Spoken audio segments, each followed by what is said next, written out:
So restricted entry feature is partly satisfied, not fully satisfied. Clear? Yes, Next sir. point is professional representative association. Every profession has a representative association. For example, in case of doctors, there is medical council. Every doctor has to take membership of medical council apart from getting a degree in medicine. Only then he or she can practice as a doctor. Similarly, in case of lawyers, what is the name of the association? Sir, Bar Council of India. Right, bar council. अच्छा, इसको interesting एक बात है, bar council क्यों कहते हैं?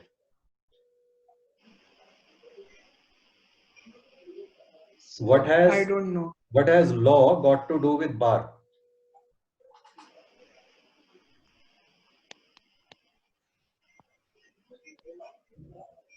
ये drinks वाली बार नहीं है, ये प्रिजन वाली बार्स भी नहीं है. Bar is short form of barrister. Lawyers are also called barristers. ठीक है, तो वहां से ये टर्म आई है बार, बैरिस्टर से. सो बार एसोसिएशन मतलब association of barrister's, association of lawyers. ठीक है, तो लॉ की डिग्री करने के बाद भी कोई लॉ प्रैक्टिस नहीं कर सकता जब तक उसने बार काउंसिल की मेंबरशिप ना ली हो. मेडिसिन की डिग्री होने के बाद भी कोई एज अ डॉक्टर प्रैक्टिस नहीं कर सकता जब तक उसने मेडिकल काउंसिल की मेंबरशिप ना ली हो. सिमिलरली मैनेजमेंट में भी देयर इज एन एसोसिएशन जिसका नाम है ऑल इंडिया मैनेजमेंट एसोसिएशन. क्या नाम है? All India management association. Yes, बहुत लो वॉइस आ रही है ये. अपना माइक थोड़ा वॉल्यूम बढ़ा लो या थोड़ा नजदीक आ जाओ माइक के. All India management association, AIMA. But the membership of this association is not compulsory to practice as a manager. So this feature is partly satisfied. Clear? Yes, sir. Yes, sir. Next is code of conduct. Every profession has a code of conduct. कौन बनाता है ये code of conduct? Sir, the council and association. Yes, the Professional Representative Association makes a code of conduct, certain rules of behavior which are to be followed by every professional related to that profession. ठीक है, doctors के लिए medical council code of conduct बनाती है, lawyers के लिए bar council बनाती है, and every member of the association has to follow that code of conduct. अगर कोई भी उस कोड ऑफ कंडक्ट को वायलेट करता है, ब्रेक करता है, then his or her membership can be cancelled or any other disciplinary action can be taken by the association. And if the membership is cancelled, then that professional will not be able to practice the profession any longer till the time the membership is suspended or revoked. Clear? Yes, sir. Okay.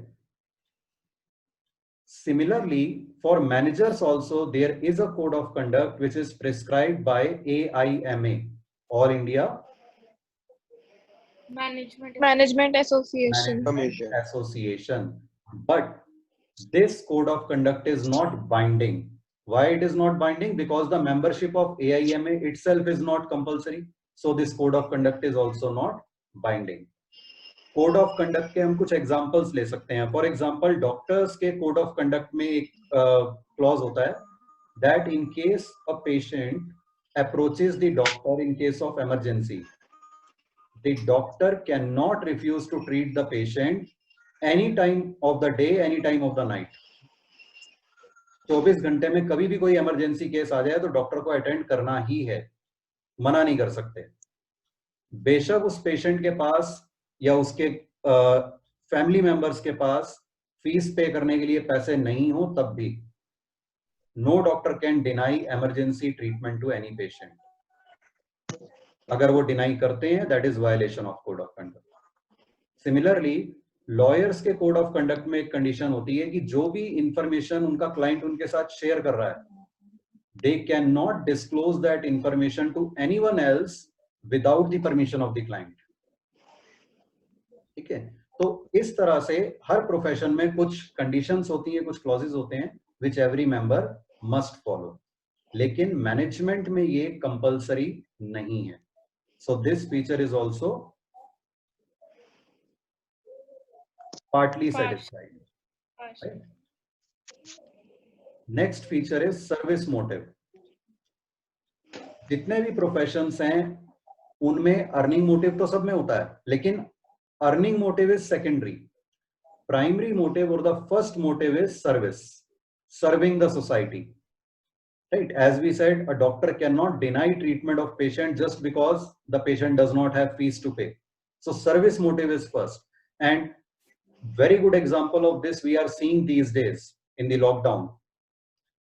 Such an infectious, dangerous disease is spreading in the society. Still, so many doctors, nurses, other staff members of hospitals, dispensaries, they all are doing their duties, putting their own lives in danger.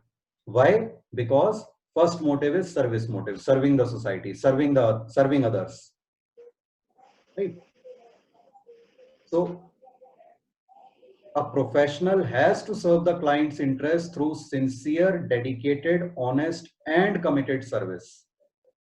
And we all should be greatly thankful to all these doctors, nurses, medical staff, the police staff, the armed forces, everyone who is serving the society, and they are putting in so much of hard work without caring for their own health for our sake. We are highly thankful to them. What about management? Does management have a service motive?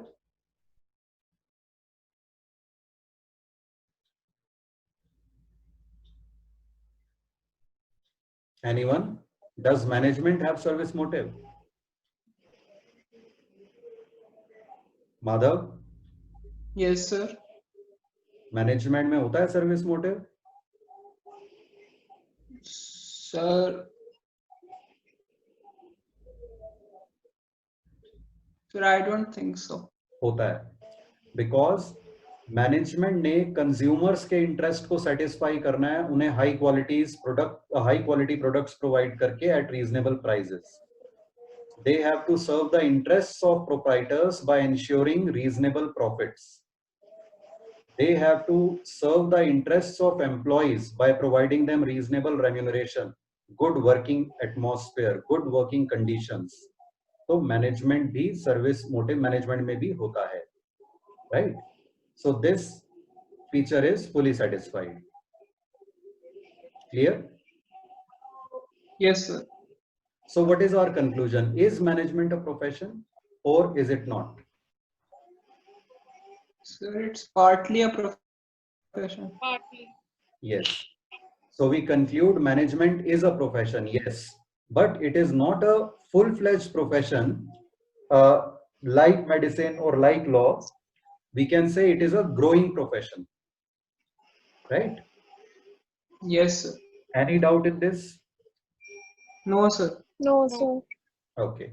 Now we come to the next heading, importance of management. Why is management important? Why is it important to manage a business properly? To achieve the desired goals. To achieve the desired goals, right? What else? So smooth running of business. For smooth running of business, right? What else? Sir, to attain higher profits. Okay, right. Anything else? So to ensure discipline in the working of the business. Right. Right. Sir, for optimum utilization of resources. Right. Right. Okay, let's see. First point is helps in achieving group goals. ये हमने management के features में भी discuss किया था. It is goal oriented activity, goal oriented process. So if there is proper management, means there is proper planning, proper organizing, proper controlling, then it becomes easy to achieve the group goals. So proper management helps in achieving the group goals. Clear? Yes, sir. Next is increased efficiency and effectiveness. ये भी हमने features में discuss किया था. Efficiency features के बाद अलग से डिस्कस किया था. एफिशिएंसी और Yes, sir. effectiveness. Do you remember? Yes, sir. Yes, sir. What is effectiveness?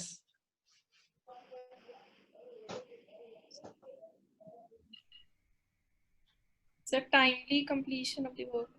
Very good. And efficiency? Sir, to achieve the Desired goals goal. with optimum utilization of Yes, resources. optimum utilization of resources, minimum wastage, or we can say minimum cost. That is efficiency. Now, if you look carefully, feature में एक आया था goal oriented activity और यहाँ पर है helps in achieving group goals. ठीक है. फिर हमने डिस्कस किया था effectiveness, efficiency. यहाँ पर पॉइंट है increased efficiency and effectiveness. तो इनको मिक्स नहीं कर देना है. कई बार स्टूडेंट्स मिस्टेक क्या करते हैं, पूछा गया फीचर्स ऑफ मैनेजमेंट और उसमें लिख दिया helps in achieving group goals, helps in achieving objectives. तो जहां हेल्प्स वर्ड आ गया वो इंपॉर्टेंस का पॉइंट हो गया. Getting my point? Yes, sir. Yes, Yes. है तो फीचर की हेडिंग होनी चाहिए इट इज गोल ओरिएंटेड. अगर इंपॉर्टेंस पूछा है उसमें आपने लिख दिया इट इज गोल ओरिएंटेड. बेशक आप एक्सप्लेनेशन में यही लिख रहे हो कि गोल्स को अचीव करने में हेल्प करता है, लेकिन वो पॉइंट आपका रॉन्ग हो जाएगा और आपको उसके मार्क्स नहीं मिलेंगे. ठीक है. Okay, तो sir. इंपॉर्टेंस में इंपॉर्टेंस पूछी है तो उसमें हेल्प्स इन अचीविंग ग्रुप गोल जरूर आना चाहिए. Clear? Yes, Yes, sir. sir. Yes, next sir. Point helps in development of society. How? अगर इफेक्टिव और एफिशिएंट यूज होगा रिसोर्सेज का, कोई कंट्री कितनी भी रिच हो, हर एक के पास रिसोर्सेज लिमिटेड है, अनलिमिटेड किसी के पास नहीं है. किसी के पास कम हो सकती हैं, किसी के पास ज्यादा हो सकती हैं, लेकिन हर सोसाइटी, हर कंट्री के पास लिमिटेड रिसोर्सेज हैं. ठीक है. तो एफिशिएंट और इफेक्टिव यूज होना उनका बहुत जरूरी है. अगर इनएफिशिएंट, इनइफेक्टिव यूज होगा रिसोर्सेज का तो कम पड़ जाएंगी resources. So efficient and effective use of resources अगर हर कंपनी करे तो ओवरऑल सोसाइटी में रिसोर्सेज सारी इफेक्टिवली, एफिशिएंटली यूटिलाइज होंगी और ज्यादा से ज्यादा लोगों को उन रिसोर्सेज का बेनिफिट मिल पाएगा. ठीक है. फॉर एग्जांपल, अगर किसी फैक्ट्री में वाटर की कंजम्पशन होती है काफी, अब अगर वो वाटर को वेस्ट कर रहे हैं अननेसेसरली, तो बहुत से लोगों को पीने के लिए पानी नहीं मिलेगा.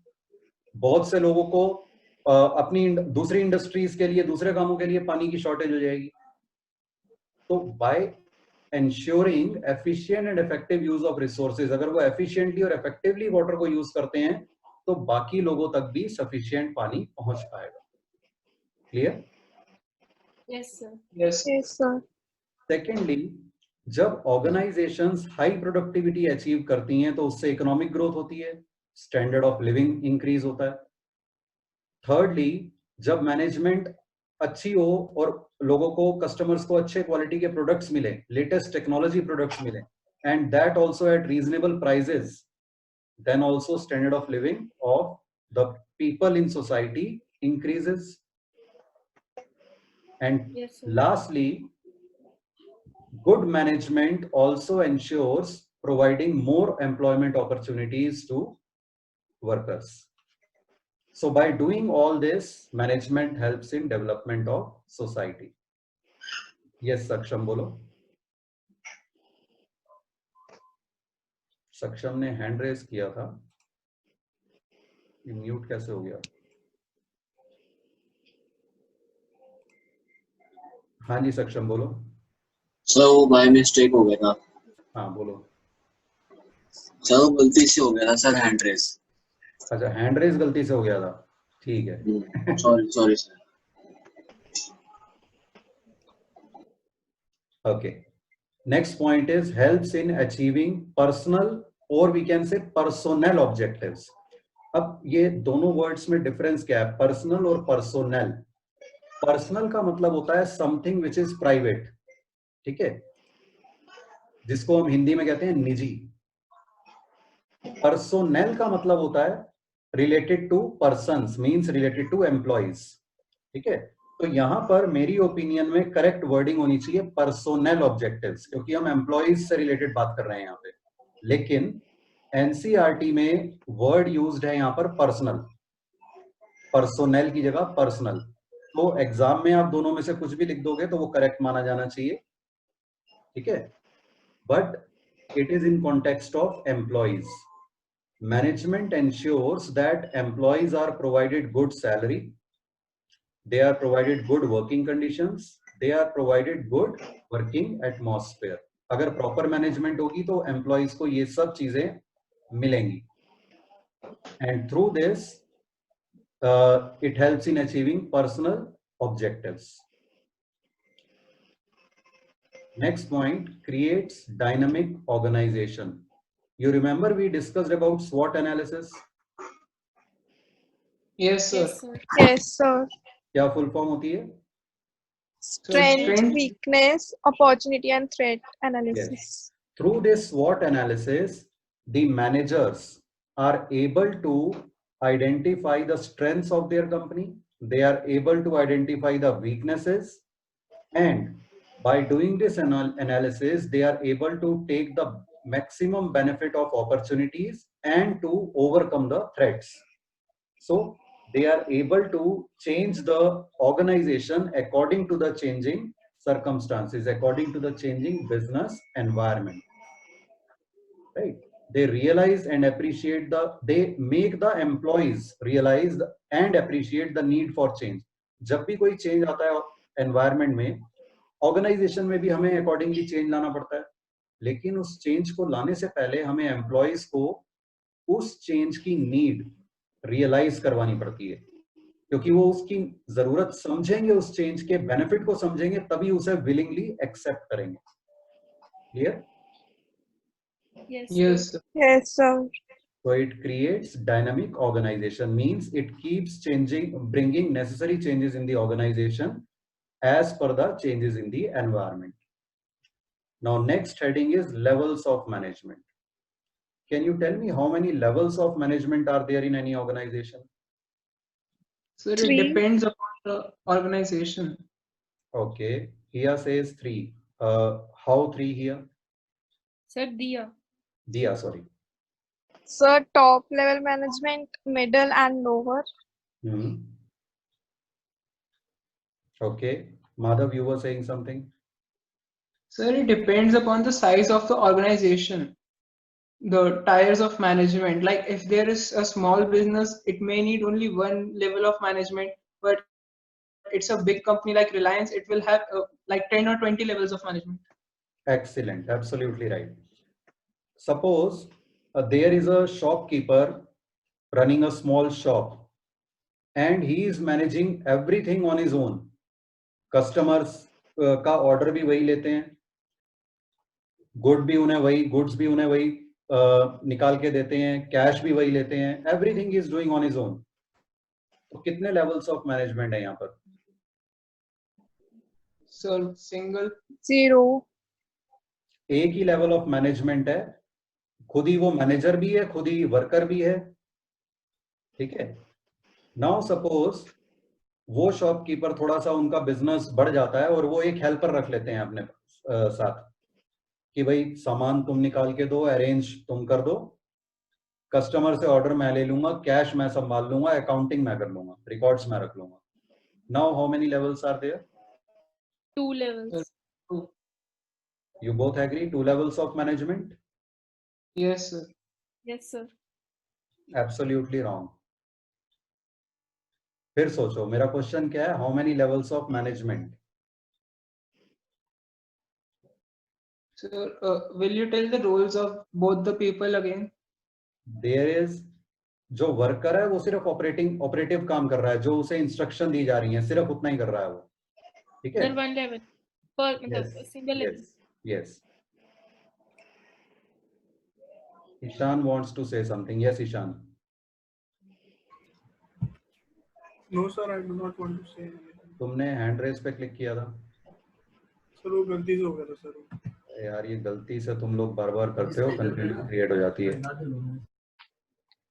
ओके हाँ, तो वो जो हेल्पर है वो सिर्फ इंस्ट्रक्शंस फॉलो कर रहा है, ठीक है, तो वो मैनेजमेंट लेवल में काउंट नहीं होगा. He is an operative worker. Management level अभी भी एक ही है, शॉपकीपर जो इंस्ट्रक्शंस दे रहा है, जो डायरेक्ट कर रहा है, ठीक है. अब एक एग्जांपल लेते हैं. Suppose there is an organization जहां पर आप एक शोरूम रन कर रहे हो, ठीक है.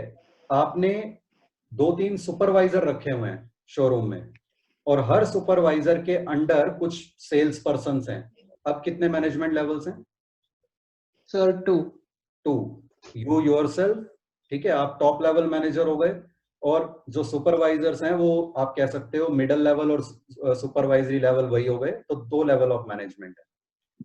अगर हम एग्जांपल लें किसी बहुत बड़ी कंपनी का, लार्ज स्केल कंपनी का, एमएनसी का, तो वहां पर there may be a general manager, then there may be Delhi region manager, Mumbai region manager, Punjab regional manager.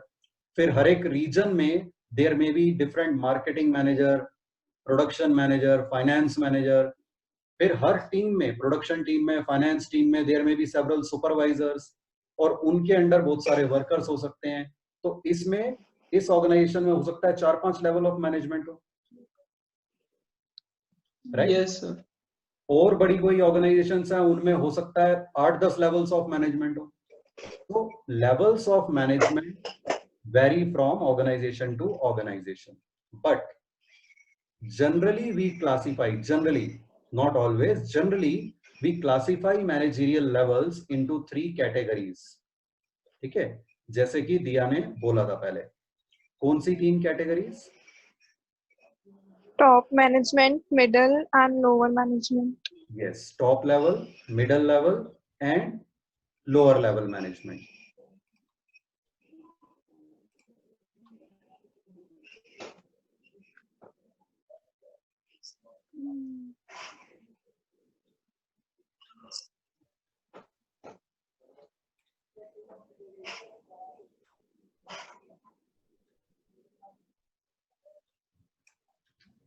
Top level management means the people who are at the topmost level.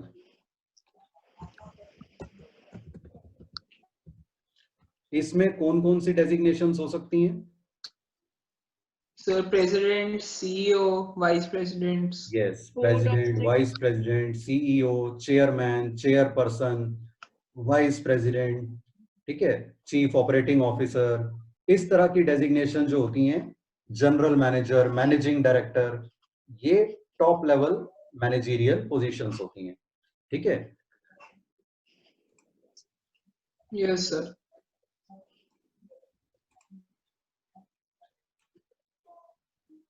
Then second level is called middle level management. Middle level management. Middle level management में वो managers आ जाते हैं जो departments के heads हैं, या regions के head हैं, या डिविजन्स के हेड हैं, जैसे production manager, marketing manager, finance manager, regional manager. Clear? Yes sir. Yes, sir. And the third level is called supervisory level. Supervisory level management, ठीक है. इसमें वो मैनेजर्स आ जाते हैं जो डायरेक्टली ऑपरेटिव वर्कर्स को इंस्ट्रक्शंस दे रहे हैं और उनके काम को सुपरवाइज कर रहे हैं. For example, sir general manager and. General manager तो टॉप लेवल पे आ गए. सुपरवाइजरी general लेवल पे पोजीशंस होती हैं generally section officer, supervisor, foreman, ठीक है. इस तरह की जो पोजीशंस होती हैं, they are called supervisory level managers. who are, I repeat, directly supervising the operative workers. Now, if you see carefully, these are levels of management. Operative workers तो आए नहीं अभी तक. Operative workers इन सभी लेवल्स के below एक level होगा, लेकिन उसे हम क्यों नहीं लिखते? Because they are not part of management. We are talking about levels of management. ठीक है, तो कई स्टूडेंट्स इसमें कंफ्यूज हो जाते हैं. सुपरवाइजरी में लेवल में उन्हें लगता है ऑपरेटिव वर्कर आएंगे. नहीं, ऑपरेटिव वर्कर सुपरवाइजरी लेवल के भी नीचे के लेवल में आएंगे, और उन्हें हम लेवल्स ऑफ मैनेजमेंट में क्यों नहीं दिखाते? Because they are not included in management process. Yes, because they are not part of managers. They are not managers, they are workers. इसलिए ठीक है, तो ऐसा नहीं है सुपरवाइजरी लेवल के नीचे कोई लेवल ही नहीं होता. लेवल होता है, ऑपरेटिव वर्कर्स का लेवल होता है, लेकिन उसे लेवल्स ऑफ मैनेजमेंट में काउंट नहीं करते. अगर हम लिखेंगे लेवल्स इन एन ऑर्गेनाइजेशन, तब वो लेवल भी एक फोर्थ नीचे आ जाएगा. ठीक है, is it clear? Yes, sir. Yes, sir. तो नीचे लेवल्स ऑफ मैनेजमेंट के नीचे एक और लेवल आ जाएगा, विच इज ऑपरेटिव वर्कर्स. ठीक है, लेकिन इसे आपको डायग्राम में दिखाना नहीं है, ये सिर्फ समझने के लिए है. लेवल्स ऑफ मैनेजमेंट पूछा जाएगा तो सिर्फ ये बनाना है, इतना. Now someone answer me, why have I written these levels of management in this triangular shape? ये रेक्टेंगल भी तो बना सकता था मैं. Sir, because the number of managers in each level decrease from lower to above. Absolutely right, very good. Top level management में 2, 3, 4 लोग होंगे अप्रोक्सीमेटली, बहुत कम लोग होंगे. फिर हर डिपार्टमेंट के, हर रीजन के कई मैनेजर्स होंगे, तो टॉप लेवल से ज्यादा होंगे. जितने लोग टॉप लेवल में हैं, उससे ज्यादा number of managers middle level पे होंगे. फिर हर डिपार्टमेंट में there may be several supervisory level managers. तो अगर 5 डिपार्टमेंट हैं और हर डिपार्टमेंट में 4-4 सुपरवाइजरी लेवल मैनेजर हैं, तो ओवरऑल सुपरवाइजरी लेवल कितने हो गए? So 20 मैनेजर्स हो गए. तो ये मिडिल लेवल से भी ज्यादा होते हैं नंबर में, इसलिए ये ट्रायंगुलर शेप है. ठीक है, और ऑपरेटिव वर्कर्स इस हिसाब से अगर हम देखेंगे तो वो इनसे भी ज्यादा होंगे नंबर में. Clear? Yes, sir. Yes, sir. Any doubt anyone No, sir. No, up to here? no.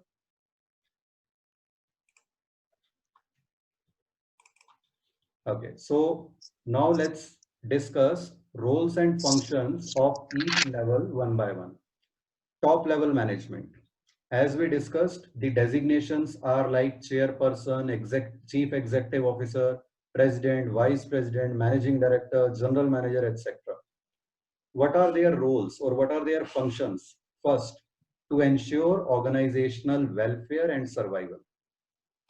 These top level managers have to ensure that their organization survives in the competition, in the market, and it grows. There is welfare of all in the organization, right? Second is formulate overall objectives and strategies. पूरी organisation के purpose क्या होंगे, किस लिए वो organisation create की गई है, क्या उसके ऑब्जेक्टिव्स हैं, क्या उसके गोल्स हैं, ये टॉप लेवल मैनेजमेंट डिसाइड करेगी. Clear? Yes, sir. Then responsible for all business activities and their impact on society. Business में जितनी भी एक्टिविटीज हो रही हैं और उनका सोसाइटी पर क्या इंपैक्ट होगा, ये सब रिस्पॉन्सिबिलिटी किसकी है? टॉप लेवल मैनेजमेंट की. मतलब बिजनेस ऐसा कुछ ना करे जिससे कि सोसाइटी पे कोई नेगेटिव इंपैक्ट हो. फॉर एग्जाम्पल, अगर कोई इंडस्ट्री पॉल्यूशन बहुत ज्यादा क्रिएट कर रही है जो सोसाइटी के लिए बहुत हार्मफुल है, तो ऐसा ना हो, ये टॉप लेवल मैनेजमेंट की रिस्पॉन्सिबिलिटी है. But if still that is happening, then who is responsible for it? The top level management. अगर कोई भी लीगल एक्शन होगा तो सबसे पहले कौन फंसेंगे? Top level management. Clear? Yes, sir. Yes, sir. Then Fourth point, selection of middle level and other employees. Middle level managers की अपॉइंटमेंट कौन करेगा? टॉप लेवल मैनेजर्स ही करेंगे. उन्हें इंस्ट्रक्शंस कौन देगा? टॉप लेवल मैनेजर्स देंगे. उनकी एक्टिविटीज को कंट्रोल कौन करेगा? Top level management. ठीक है. And maintaining good public relations. What do we mean by this public relations? Sir, their relation to their consumers and Other the general companies. public. Okay. Public में क्या कौन कौन आ जाता है?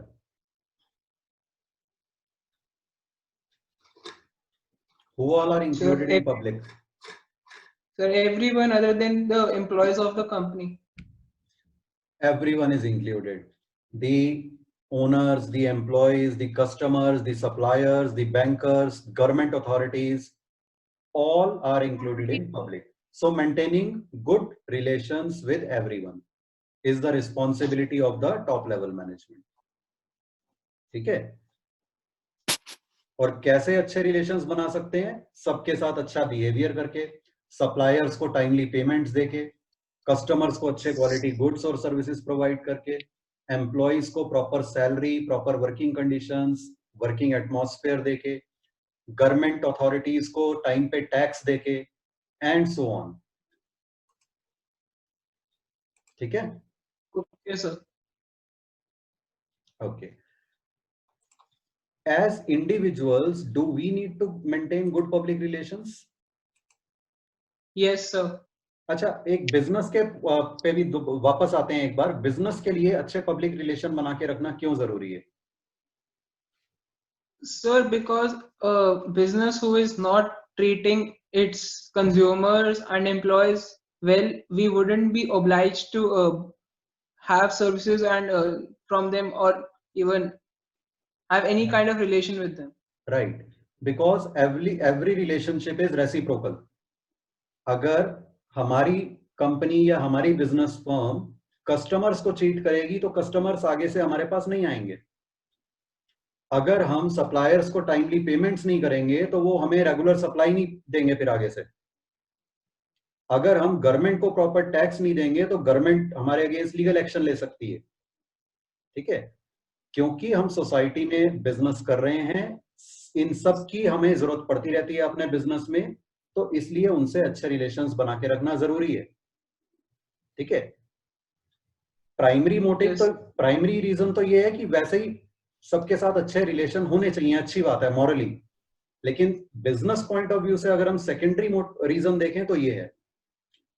सिमिलरली एज एन इंडिविजुअल, क्या हमारे लिए important है कि हमारे सबके साथ रिलेशंस अच्छे हों, अपने फैमिली मेंबर्स के साथ, अपने टीचर्स, अपने स्टूडेंट्स के साथ, अपने फ्रेंड्स के साथ, अपने रिलेटिव्स के साथ, अपने सिबलिंग्स के साथ? Yes, sir. क्यों? Sir, we need good relations with our teacher because he gives 20 marks in boards. Very good. How selfish. Of course, sir. Okay. Okay. बाकी सब कहाँ गए टीचर के अलावा? Family, friends, relatives? Sir, we all need favors from them also. So, Yes. Although that should not be the main reason.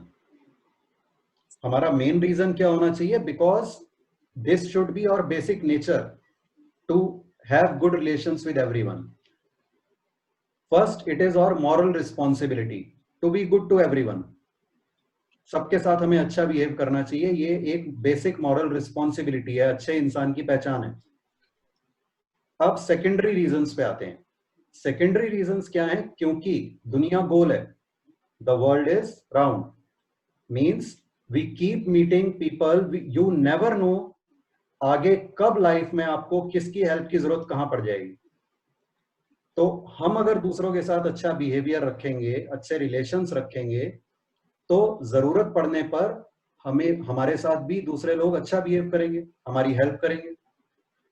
And vice versa, अगर हम लोगों के साथ रूडली बिहेव करेंगे, अगर हम लोगों के साथ लोगों को इल ट्रीट करेंगे, मिसबिहेव करेंगे, तो जरूरत पड़ने पे फिर शायद कोई हमारी हेल्प नहीं करेगा। ठीक है, तो इसलिए अच्छे पब्लिक रिलेशंस होना जरूरी है। और किस पे वो डिपेंड करते हैं? हमारे गुड बिहेवियर पे, हेल्पिंग नेचर पे। बहुत आसान है अच्छे पब्लिक रिलेशंस बना के रखना। क्यों? क्या करना है? सिर्फ आपको अपना बिहेवियर अच्छा रखना है, हेल्पिंग नेचर रखनी है। जहां किसी को कुछ हेल्प की जरूरत है, जहां कोई परेशान है, उसकी थोड़ी हेल्प कर दो, अपना बिहेवियर सबके साथ अच्छा रखो, आपके पब्लिक रिलेशंस अच्छे रहेंगे। लेकिन वो कहते हैं ना, excess of anything is bad. तो पब्लिक रिलेशन होना, अच्छे होना जरूरी है, लेकिन उसके लिए हमें इतना भी एफर्ट नहीं करना चाहिए कि हम इनजस्टिस टॉलरेट करने लग जाएं पब्लिक रिलेशंस के नाम पे। हम सपोज आप किसी फ्रेंड के साथ, आपके बड़े अच्छे रिलेशंस हैं, बहुत अच्छी फ्रेंडशिप है, लेकिन और आपको लगता है कि ये फ्रेंड मेरी लाइफ में बहुत इंपॉर्टेंट है, I don't want to lose his or her friendship, और इसलिए उसकी कई चीजें जो आपको अनजस्टिफाइड लगती हैं, जो गलत लगती हैं, आपको पता है गलत है, आप वो भी एक्सेप्ट करते जाते हो। किस डर में? कि भाई कहीं फ्रेंडशिप ना छूट जाए। If I protest, if I object against this injustice, और वो फ्रेंड आपको हो सकता है एक्सप्लॉइट कर रहा हो कहीं, या कर रही हो, तो वो नहीं होना चाहिए। पब्लिक रिलेशंस अच्छे मेंटेन करने के लिए इस एक्सटेंट तक नहीं जाना चाहिए कि हम इनजस्टिस को टॉलरेट करने लग जाएं और एक्सप्लॉइट होने लग जाएं दूसरों के हाथों। वो नहीं होना चाहिए। फॉर एग्जाम्पल, आप लोग जिस एज में हो, इसमें मे बी नाउ और इन नियर फ्यूचर कई आपके फ्रेंड्स ऐसे हो सकते हैं जो आपको प्रेशराइज करें कि स्मोकिंग के लिए, कि स्मोकिंग कर लो, एक बार ट्राई तो कर यार। इस तरह के जनरली डायलॉग्स होते हैं, एक बार ट्राई तो कर, ग्रो अप, कब तक बच्चे बने रहोगे। लेकिन अगर आपको पता है कि ये चीज गलत है, you should be very firm and clear, no I will not, learn to say no where required. जहां आपको कोई चीज गलत लगती है, नो कहना सीखो, और कहो without any fear, without any hesitation. अगर वाकई में वो आपके अच्छे फ्रेंड्स हैं, तो हमेशा आपके फ्रेंड्स रहेंगे और आपकी ओपिनियन की रिस्पेक्ट करेंगे, आपके डिसीजन की रिस्पेक्ट करेंगे। और अगर नहीं करते हैं तो एक बात अच्छे से समझ जाओ कि वो आपके अच्छे फ्रेंड्स नहीं हैं। ऐसे लोगों से दूर रहना, ऐसी फ्रेंडशिप टूट जाना ही बेटर है। और ये सिर्फ एक एग्जांपल लिया है हमने, बहुत सी चीजों पे अप्लाई होता है ये। तो हमेशा ध्यान रखना, इतना ज्यादा किसी को प्लीज करने की कोशिश मत करो कि आपको जो चीज गलत लग रही है आप वो भी मानते जाओ just to maintain that friendship. वो नहीं होना चाहिए। Clear? Yes, sir. Okay.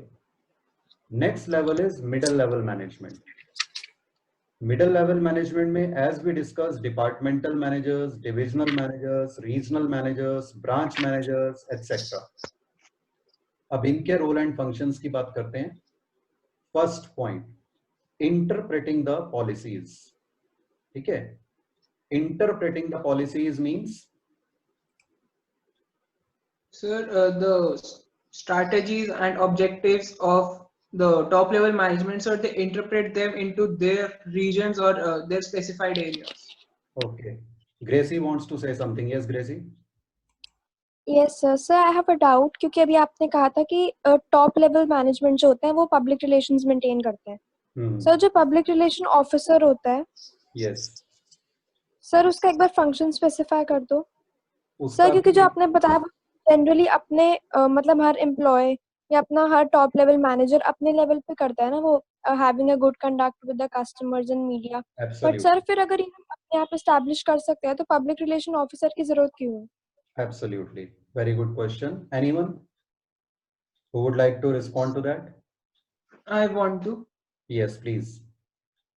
Sir, in a wider sense, sir, the public relations, sir, doesn't only see to the consumers but also to the government and to the public in a general way, that how will they respond.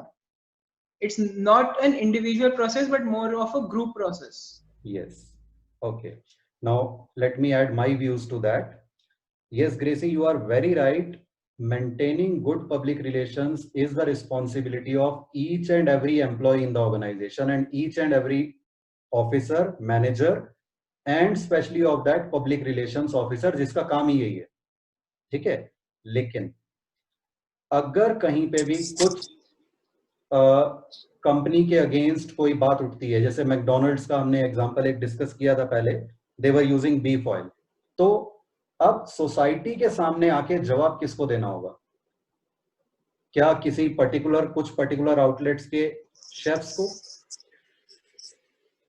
या top level managers को?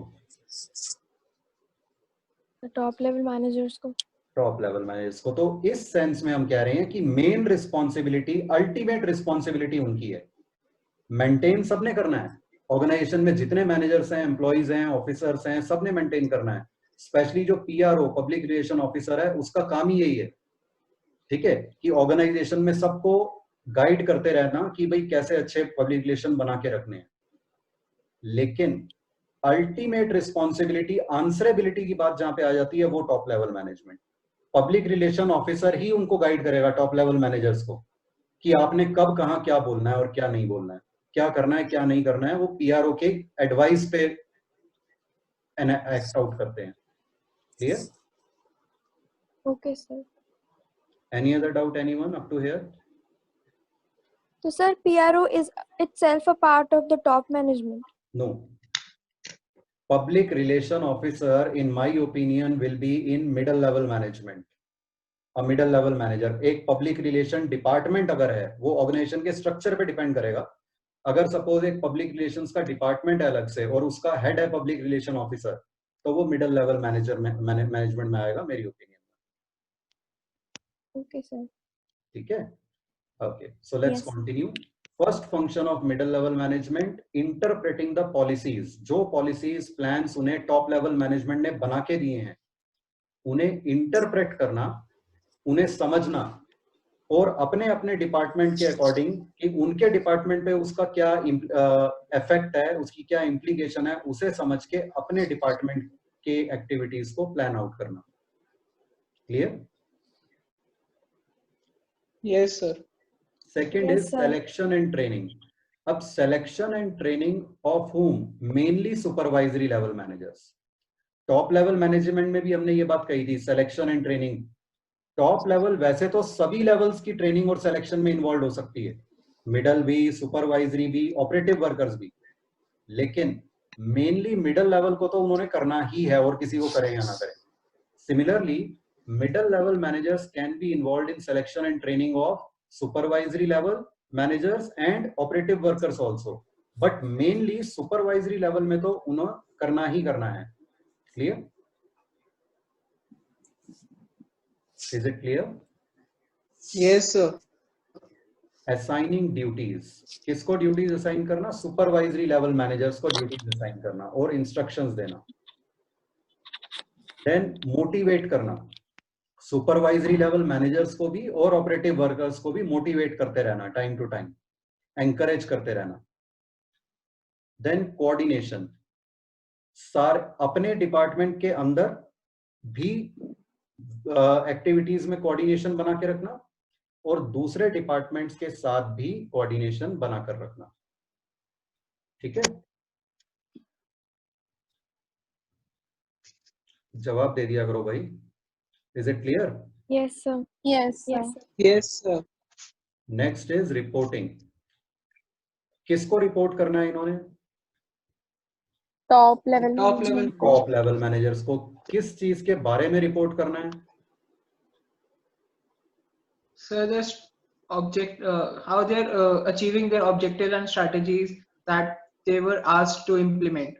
Yes, अपने अपने department या अपने अपने reason के में जो काम हो रहा है उसकी प्रोग्रेस पर रिपोर्ट करना है कि कितना काम हो गया है सक्सेसफुली, कितना नहीं हुआ है, और जो नहीं हुआ है उसका क्या रीजन है, अगर कुछ प्रॉब्लम्स आ रही हैं तो वो रिपोर्ट करनी है।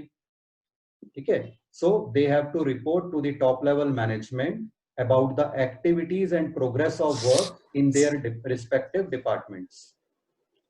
Then third level is supervisory level, which is also called operational level management. ठीक है, इसमें डेजिग्नेशंस आ जाती हैं supervisors, foreman, accounts officer, sales officer, section officers, team leaders, superintendents. ये सारी जो डेजिग्नेशंस हैं ये जनरली सुपरवाइजरी लेवल में आती हैं। ठीक है, इनका मेन काम क्या है? ऑपरेटिव वर्कर्स को ऑब्जर्व करना और उन्हें डायरेक्ट करना। इनके फंक्शंस की अब हम बात करते हैं। First function, oversee the efforts of workers. Workers काम ठीक से कर रहे हैं या नहीं ये देखना, और अगर कहीं प्रॉब्लम आ रही है तो उन्हें गाइड करना कि कैसे ठीक से काम करना है। Clear? Yes, sir. Yes, sir. Next is implementing the plans and policies which have been given to them by middle level management. तो उन प्लान्स और पॉलिसीज को ऑपरेटिव वर्कर्स तक कम्युनिकेट करना और उनको इंप्लीमेंट करवाना। Clear? Yes, sir. Yes, sir. Then passing the instructions of higher levels to the workers. Maintaining quantity as well as quality of work, कि proper quantity भी हो रही हो, प्रोडक्टिविटी जितनी चाहिए क्वांटिटी वाइज भी प्रॉपर मेंटेन हो प्लान के हिसाब से, और क्वालिटी भी काम की अच्छी मेंटेन हो, ये इंश्योर करना इनका काम है। Minimising wastage of resources so that work is done efficiently. बीच बीच में सो क्यों जाते हो? Sir, नहीं. Maintaining safety standards. जब भी मैं कुछ गैप देता हूं तो वो एक्सपेक्ट कर रहा होता हूं ना आपसे answer. Maintain Okay, sir. Safety standards. इनकी बहुत इंपॉर्टेंट रिस्पॉन्सिबिलिटी है एंश्योर करना कि सारे सेफ्टी स्टैंडर्ड्स मेंटेन हो रहे हो, सारी सेफ्टी इक्विपमेंट प्रॉपरली इंस्टॉल्ड हो और वर्क कर रहे हो, जैसे फायर एक्सटिंग्विशर्स वगैरह प्रॉपरली इंस्टॉल्ड हो। अगर कहीं कंस्ट्रक्शन वर्क हो रहा है तो वर्कर्स ने सबने हेलमेट्स पहनी हुई हो। अगर कोई हाइट पे काम कर रहे हैं वर्कर्स तो वो रोप से टाइड हो ताकि कोई गिर ना जाए। So ensuring the safety and security of people as well as equipments. And Okay, sir. lastly, planning and organizing activities of their units. अपनी अपनी यूनिट्स की एक्टिविटीज को प्लान करना, ऑर्गेनाइज करना, जो रिसोर्सेज चाहिए उन रिसोर्सेज को अरेंज करना, अपने अंडर जो ऑपरेटिव वर्कर्स हैं उन्हें ट्रेनिंग देना, अच्छे ह्यूमन रिलेशंस बना के रखना अपने अपने अपने यूनिट में, और वर्कर्स की प्रॉब्लम्स को हायर लेवल्स तक कम्युनिकेट करना। और जब हम कहते हैं कम्युनिकेट करना प्रॉब्लम्स को हायर लेवल पर, तो not just telling them but getting those problems resolve. ठीक है, चाहे सुपरवाइजरी लेवल मैनेजर है चाहे मिडिल लेवल मैनेजर है, उनका काम सिर्फ प्रॉब्लम्स को हायर लेवल तक कम्युनिकेट करना नहीं है।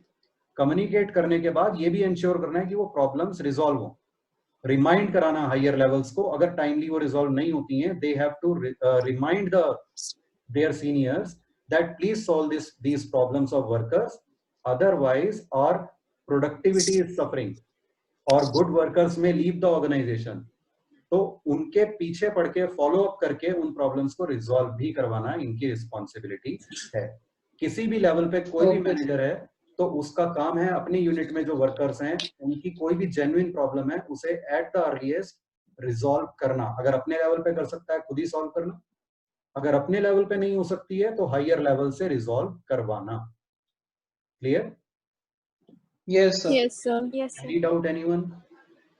No, sir. No, sir. We stop here for today. Now if anyone has any doubt you can click on raise hand.